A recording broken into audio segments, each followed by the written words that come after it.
I am so excited to author this course, as I know the learnings and content in this course are of great value to everyone.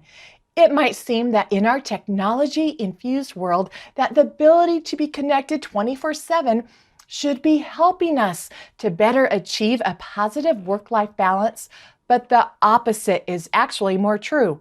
We see higher difficulty in achieving work-life balance as the landscape is changing around how and where we as employees or business owners are expected to work. Especially now that work is no longer restricted to the workplace. Employees can work from almost any location and can access work emails and communication from their employers and clients at any time, day or night.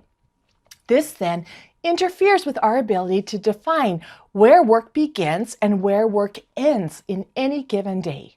Yes, there are great benefits that impact the how and when we get our work done, which technology advancements have opened up for us, but we often see those benefits being overshadowed as it blurs the line between work and personal life. In this course, I will be sharing a wide variety of tips and techniques to help you find what works best for you. In this course, we will take time to explore the benefits of a positive work-life balance. We will be learning how finding our interpersonal balance helps elevate our ability to achieve and find a more positive work-life balance. We will learn the benefits of improving our personal engagement level and how it helps us in achieving the balance we are looking for. I'll then be sharing tips and tricks that, if implemented, will help us not only find our work-life balance, but have the ability to sustain it as well. And last but not least, I'll share key learnings for people leaders to best help you foster and support your employees in their journey of finding a positive work-life balance. One of the core concepts in this course is to bring to life a new perspective around work-life balance.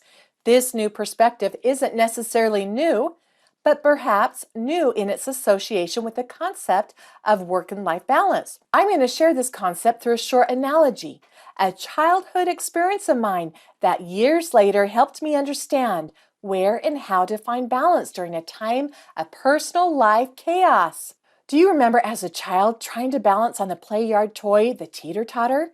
Check out the picture. This is my original childhood teeter-totter. This baby is over 50 years old. Crazy, huh?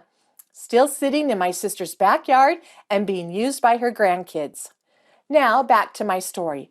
What is required for a good teeter-totter ride is balance. Weight balance in each child riding each side. As a child, our teeter-totter was the only playground equipment most often available to us. My siblings and I did our best to get the most out of it. We learned that a good balanced ride rarely happened without adjustment or extra help. Well, my siblings and I finally figured out the way to find the perfect balance on our backyard toy. We found balance by taking turns straddling the middle of the teeter-totter, standing up with legs spread, one foot on each side of the center balance pole. We would hold our hands out and balance that board in mid-air. One person in balance, balancing the board. We had to be calm, poised, and center our weight evenly across the middle pole. It was a thrill. We would time ourselves to see who could keep the board balanced the longest. This perfect balance never lasted longer than a few minutes. Then with a bang to one side or the other, the board would slam to the ground with a heavy thud. Many times this hard slam would knock us off our perch, and down we would fall. We'd then climb back up, reposition ourselves to get the board back in balance. There was a childhood sense of power, of control, of being in control. I see a connection to this childhood teeter-totter experience in adult life, with the board representing work-life balance, with work on one side and life on the other. As in life, we achieve a time of balance, peace, calmness, steadily poised to balance the board, then slam, our board or our world slams to one side or the other. For many years, I fought to find this work-life balance that I had heard so much about. I read every book, article, any content that was published, desperately seeking to find the secret sauce. I was fighting hard to make it all work. No matter how hard I tried, I could never find enough time in the day. Like with the teeter-totter, I would feel life slamming me in one direction or the other, and my journey to find this work-life balance never came. And without the desired work-life balance I was seeking came the massive waves of guilt crashing down on me. And no matter how I tried, I just couldn't seem to make it all work. Then a year of chaos hit. My board was banging from side to side with intense responsibilities screaming at me from every direction.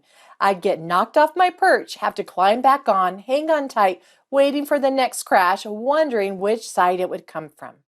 I'm going to take a few minutes and recap a year when my board was banging in both directions so fast I could barely hang on. A year that helped me find a new perspective on achieving work-life balance. Now, as I briefly tell out my story, I'm going to ask each of you to insert your own story, your own life experience. As I know, we've each had or will have someday experiences that will remind you how critically important it is to find balance in all our life's responsibilities.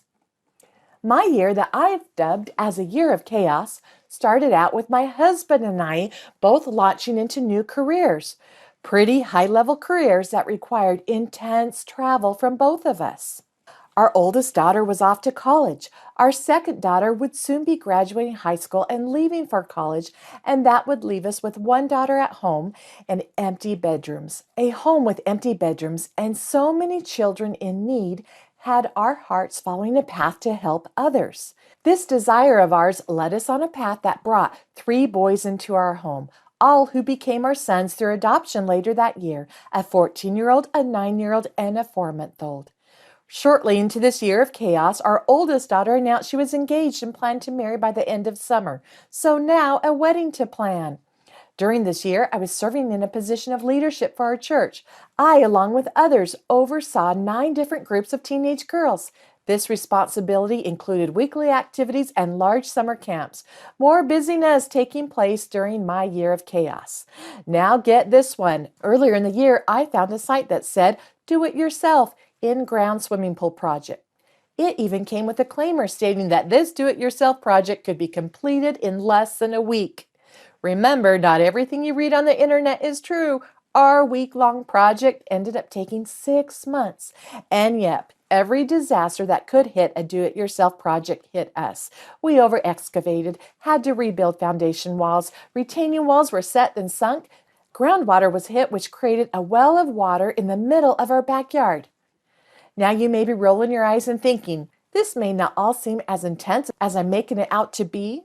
But remember the addition of the 3 kids, a 4-month-old baby. It had been 13 years since our youngest was a baby. We were relearning the schedule and never-ending needs of a baby. In addition to the baby, an adorable 10-year-old who craved attention, who got into all types of shenanigans, seeking to find proof that these new parents of his truly loved him. Added to this, a 14-year-old teenage boy who had to get his head wrapped around the concept that his birth parents signed away their parental rights. This amazing teenage son of ours was trying to escape his reality any way he could. Runaway attempts, sneaking out at nights, and the list goes on as anyone can imagine with a 14-year-old in his situation.